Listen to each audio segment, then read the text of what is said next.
नमस्कार दोस्तों, मैं किस्साबाज वाला लेकर आया हूँ कथा सम्राट मुंशी प्रेमचंद जी द्वारा रचित कई कहानियों का एक गुच्छा। दोस्तों, अगर हमारी कहानी आपको पसंद आए तो इसे लाइक, सब्सक्राइब और शेयर जरूर करें। तो आइए बिना देर किए शुरू करते हैं हम आज की कहानी। कहानी का शीर्षक है मनोवृत्ति। एक सुंदर युवती प्रातःकाल गांधी पार्क में बिल्लौर के बेंच पर गहरी नींद में सोई पाई जाए, यह चौंका देने वाली बात है। सुंदरियां पार्कों में हवा खाने आती हैं, हंसती हैं, दौड़ती हैं, फूल पौधों से खेलती हैं। किसी का इधर ध्यान नहीं जाता, लेकिन कोई युवती रविश के किनारे वाले बेंच पर बेखबर सोए, यह बिल्कुल गैर मामूली बात है, अपनी ओर बलपूर्वक आकर्षित करने वाली। रविश पर कितने आदमी चहलकदमी कर रहे हैं, बूढ़े भी, जवान भी, सभी एक क्षण के लिए वहां ठिठक जाते हैं, एक नजर वह दृश्य देखते हैं और तब चले जाते हैं। युवक वृंद रहस्य भाव से मुस्कुराते हुए, वृद्धजन चिंता भाव से सिर हिलाते हुए और युवतियां लज्जा से आंखें नीचे किए हुए। बसंत और हाशिम निक्कर और बनियान पहने नंगे पांव दौड़ रहे हैं। बड़े दिन की छुट्टियों में ओलंपियन रेस होने वाला है। दोनों उसी की तैयारी कर रहे हैं। दोनों इस स्थल पर पहुंचकर रुक जाते हैं और दबी आंखों से युवती को देखकर आपस में ख्याल दौड़ाने लगते हैं। बसंत ने कहा, इसे और कहीं सोने की जगह नहीं मिली। हाशिम ने जवाब दिया, कोई वेश्या है, लेकिन वेश्याएं भी तो इस तरह से बेशर्मी नहीं करती। वेश्या अगर बेशर्म ना हो तो वेश्या नहीं। बहुत सी ऐसी बातें हैं जिनमें कुलवधू और वेश्या दोनों एक व्यवहार करती हैं। कोई वेश्या मामूली तौर पर सड़क पर सोना नहीं चाहती। रूप छवि दिखाने का नया आर्ट है। आर्ट का सबसे सुंदर रूप छिपाव है, दिखाव नहीं। वेश्या इस रहस्य को खूब समझती है। उसका छिपाव केवल आकर्षण बढ़ाने के लिए है, हो सकता है, मगर केवल यहाँ सो जाना यह प्रमाणित नहीं करता है कि यह वेश्या है। इसकी मांग में सिंदूर है। वेश्याएं अवसर पड़ने पर सौभाग्यशाली बन जाती हैं। रात भर प्याले के दौर चले होंगे, काम किड़ाएं हुई होंगी, अवसाद के कारण ठंडक पाकर सो गई होगी। मुझे तो कुलवधू सी लगती है। कुलवधू पार्क में सोने आएगी? हो सकता है घर से रूठ कर आई हो। चलकर ही क्यों न पूछ लें। निरे अहमक हो, बगैर परिचय के आप किसी को जगा सकते हैं? अजी चलकर परिचय कर लेंगे, उल्टे और एहसान जताएंगे। और जो कहीं झिड़क दे, झिड़कने की कोई बात भी हो, उससे सौजन्य और सहृदयता में डूबी ही बातें करेंगे। कोई युवती ऐसी बातें सुनकर चिढ़ नहीं सकती। अजी गत यवनाएं तक तो रस भरी बातें सुनकर फूल ही उठती हैं। यह तो नव यौवना है। मैंने रूप और यौवन का ऐसा सुंदर संयोग नहीं देखा था। मेरे हृदय पर तो यह रूप अब जीवन पर्यंत के लिए अंकित हो गया, शायद कभी ना भूल सकूं। मैं तो फिर यही कहता हूँ कि कोई वेश्या है। रूप की देवी वेश्या भी हो, उपास्य है। यहीं खड़े खड़े कभियों किसी बातें करोगे, जरा वहां चलते क्यों नहीं? तुम केवल खड़े रहना, पास तो मैं डालूंगा। कोई कुलवधू है। कुलवधू पार्क में आकर सोए तो इसका इसके सिवा कोई अर्थ नहीं कि वह आकर्षित करना चाहती है, और यह वेश्या मनोवृत्ति है। आजकल की युवतियां भी तो फॉरवर्ड होने लगी हैं। फॉरवर्ड युवतियां युवकों से आंखें नहीं चुराती। हाँ, लेकिन है कुलवधू। कुलवधू से किसी तरह की बातचीत करना मैं बहुदगी समझता हूँ। तो चलो फिर दौड़ लगावें। लेकिन दिल में तो वह मूर्ति दौड़ रही है। तो आओ बैठें। जब वह उठकर जाने लगे तो उसके पीछे चलें। मैं कहता हूँ वेश्या है और मैं कहता हूँ कुलवधू है। तो 10-10 की बाजी रही। दो वृद्ध पुरुष धीरे धीरे जमीन की ओर ताकते आ रहे हैं, मानो कोई खोई जवानी ढूंढ रहे हो। एक की कमर झुकी हुई, बाल काले, शरीर स्थूल। दूसरे के बाल पके हुए पर कमर सीधी, एक हरा शरीर। दोनों की दांतें टूटे पर नकली दांत लगाए। दोनों की आंखों पर ऐनक। मोटे महाशय वकील हैं, छरहरे महोदय डॉक्टर। वकील, देखा यह 20वीं सदी की करामात? डॉक्टर, जी हाँ देखा। हिंदुस्तान दुनिया से अलग तो नहीं है, लेकिन आप इसे शिष्टता तो नहीं कह सकते। शिष्टता की दुहाई देने का अब समय नहीं है। किसी भले घर की लड़की वेश्या है साहब, आप इतना भी नहीं समझते। वेश्या इतनी फूहड़ नहीं होती, और भले घर की लड़कियां फूहड़ होती हैं। नई आजादी है, नया नशा है।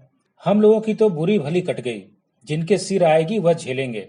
अफसोस, जवानी रुखसत हो गई, जिंदगी जहन्नुम से बदतर हो जाएगी। मगर आंख तो नहीं रुखसत हो गई, वह दिल तो नहीं रुखसत हो गया। बस आंख से देखा करो, दिल जलाया करो। मेरा तो फिर जवान होने को जी चाहता है। सच पूछो तो आजकल के जीवन में ही जिंदगी की बहार है। हमारे वक्तों में तो कहीं कोई सूरत ही नजर न आती थी। आज तो जिधर जाओ हुस्न ही हुस्न के जलवे। सुना, युवतियों को दुनिया में जिस चीज से सबसे ज्यादा नफरत है वह बूढ़े मर्द हैं। मैं इसका कायल नहीं। पुरुष का जौहर उसकी जवानी नहीं, उसका शक्ति संपन्न होना है। कितने ही बूढ़े जवानों से ज्यादा कड़ियल होते हैं। मुझे तो आए दिन इसके तजरबे होते हैं।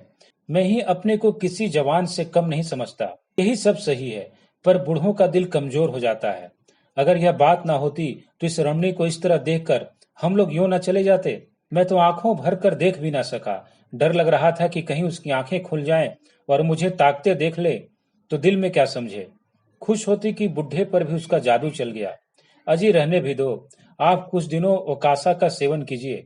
चंद्रोदय खाकर देख चुका हूँ, सब लुटने की बातें हैं। मंकी ग्लैंड लगवा लीजिए ना। आप इस युवती से मेरी बातें पक्की करा दें, मैं तैयार हूँ।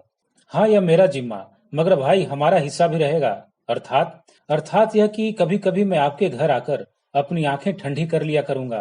अगर आप इस इरादे से आए तो मैं आपका दुश्मन हो जाऊं। आप तो मंकी ग्लैंड का नाम सुनते ही जवान हो गए। मैं तो समझता हूँ यह भी डॉक्टरों ने लूटने का एक लटका निकाला है। सच? अरे साहब, इस रमणी के स्पर्श में जवानी है।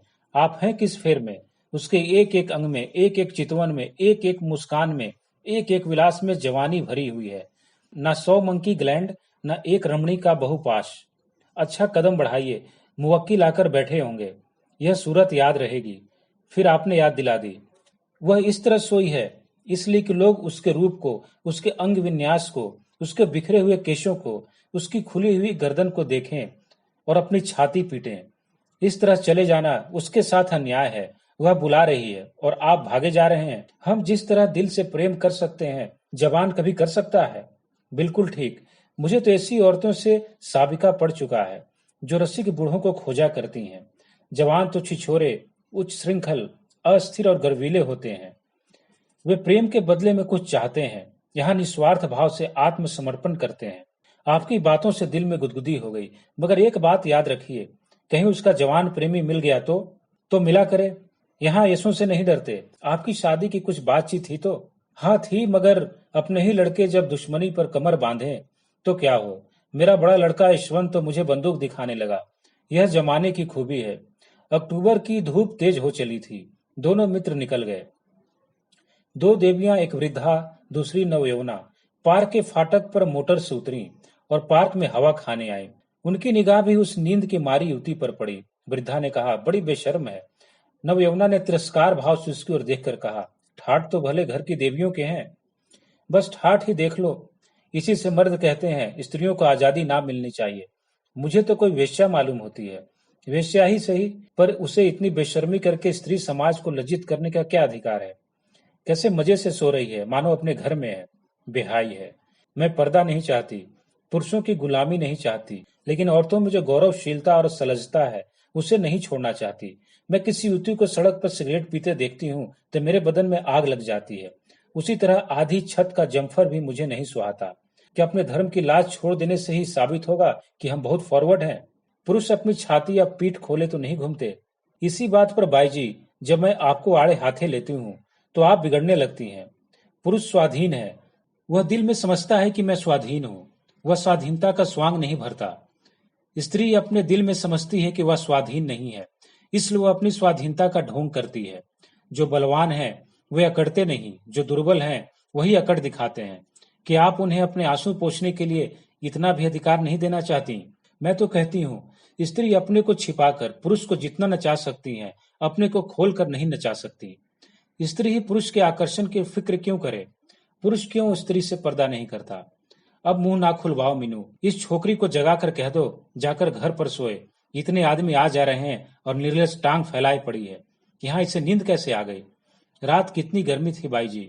ठंडक पाकर बेचारे की आंख लग गई है। रात भर यहीं रही है, कुछ कुछ बड़बड़ाती है। मीनूवती के पास जाकर उसका हाथ पकड़कर हिलाती है। यहाँ क्यों सो रही हो देवी जी? इतना दिन चढ़ाया, उठकर घर जाओ। युवती आंखें खोल देती हैं। ओह, इतना दिन चढ़ाया? क्या मैं सो गई थी? मेरे सिर में चक्कर आ जाया करता है। मैंने समझा शायद हवा से कुछ लाभ हो। यहाँ आई पर ऐसा चक्कर आया कि मैं इसी बेंच पर बैठ गई। फिर मुझे कुछ होश ना रहा। अब भी मैं खड़ी नहीं हो सकती। मालूम होता है मैं गिर पड़ूंगी। बहुत दवा की पर कोई फायदा नहीं होता। आप डॉक्टर श्यामनाथ जी को जानती होंगी, वह मेरे ससुर हैं। युवती ने आश्चर्य से कहा, अच्छा, वो तो अभी इधर से ही गए हैं? सच? लेकिन मुझे पहचान कैसे सकते हैं? अभी मेरा गौना नहीं हुआ है। तो क्या आप उनके लड़के वसंत लाल की धर्मपत्नी हैं? युवती ने शर्म से सिर झुकाकर स्वीकार किया। मीनू ने हंसकर कहा, वसंत लाल तो अभी इधर से ही गए हैं। मेरा उनसे यूनिवर्सिटी का परिचय है। अच्छा, लेकिन मुझे उन्होंने देखा कहाँ है? मैं तो दौड़कर डॉक्टर को खबर दे दूं। जी नहीं, मैं थोड़ी देर में बिल्कुल अच्छी हो जाऊंगी। वसंत लाल भी वह खड़ा है, उसे बुला दूं? जी नहीं, किसी को ना बुलाइए। तो चलो, अपने मोटर पर तुम्हें तुम्हारे घर पहुंचा दूं। आपकी बड़ी कृपा होगी। किस मोहल्ले में? बेगमगंज, मिस्टर जयराम दास के घर। मैं आज ही मिस्टर वसंत लाल से कहूंगी। मैं क्या जानती थी कि वह पार्क में आते हैं। मगर कोई आदमी तो साथ ले लिया होता। किस लिए? कोई जरूरत न थी। धन्यवाद।